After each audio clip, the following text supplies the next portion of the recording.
Hi, today I'll tell you about the movie The Chase, which one was released 1994. Jack Hammond arrives at the gas station to pump gasoline into the tank and buy cigarettes for the road.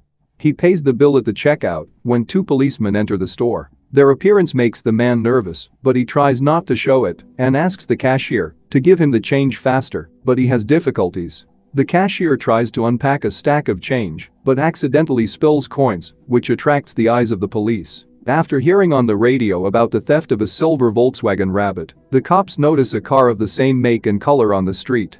They ask Jack if he drove it, to which the man replies that he is a pedestrian. Meanwhile, the cashier finishes collecting change on the floor, grabs the customer by the throat, and puts a chocolate bar to her back, pretending that it is a gun.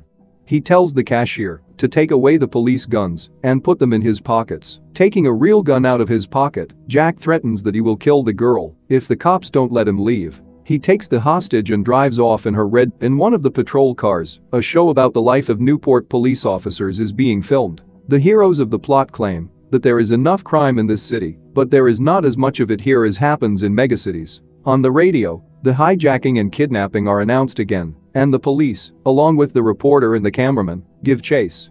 Natalie, Jack's hostage, asks him to let her go and keep the car for himself, but he can't do it because she is his insurance. However, he assures the frightened girl that he doesn't mean her any harm and will let her go as soon as they are both safe. When a guy wants to smoke a cigarette, Natalie snatches out a cigarette lighter and attacks him, cauterizing the skin on his neck, causing the guy to lose control for a while and meanders in the oncoming lane. In the end, he forces the girl to step back, but the cigarette lighter falls on the seat between Jack's legs, and the interior of the car is filled with smoke. Thanks to this hitch, the police manage to get a little closer to them, and Jack has to leave the roadway on the sidewalk. He shouts at pedestrians to get out of the way and tries not to injure anyone. And when the car returns to the track again, Natalie realizes that she is about to throw up and sticks her head out the window. The police think that she is trying to give them a signal, but they immediately understand what's going on when everything the girl had for breakfast flies into the windshield of the patrol car.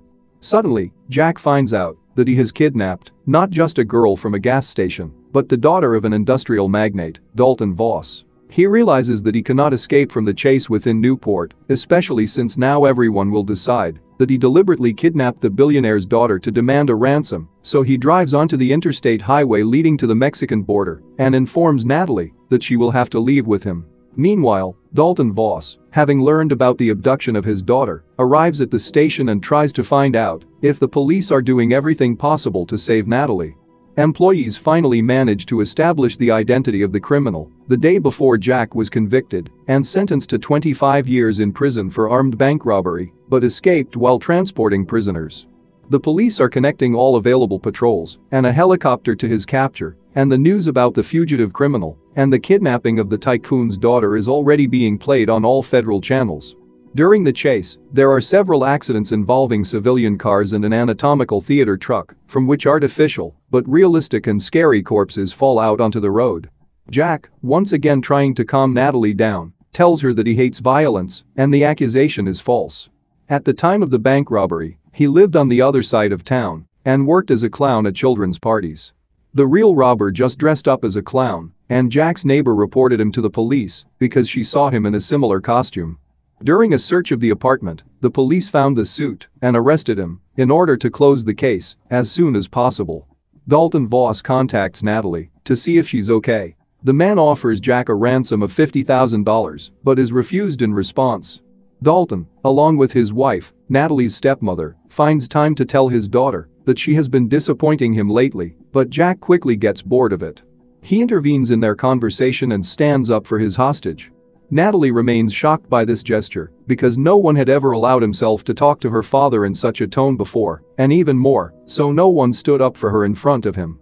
Jack's lawyer, having heard the news about his client, contacts the police and assures that Natalie is safe because Jack will not harm her for anything, and then calls Jack himself.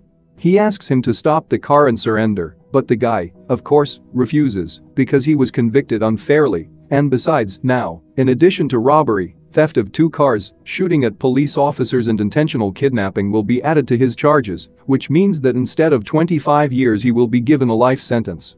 Later, Jack receives another call and is very surprised when the person on the other end introduces himself to him as a news correspondent and offers him to give an interview live, and Jack even agrees.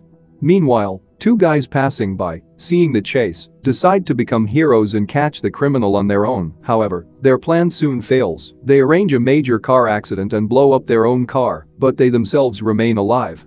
Natalie finds out that the gun Jack threatened her with at the gas station was just a candy bar and begins to understand his words, that he can't stand violence.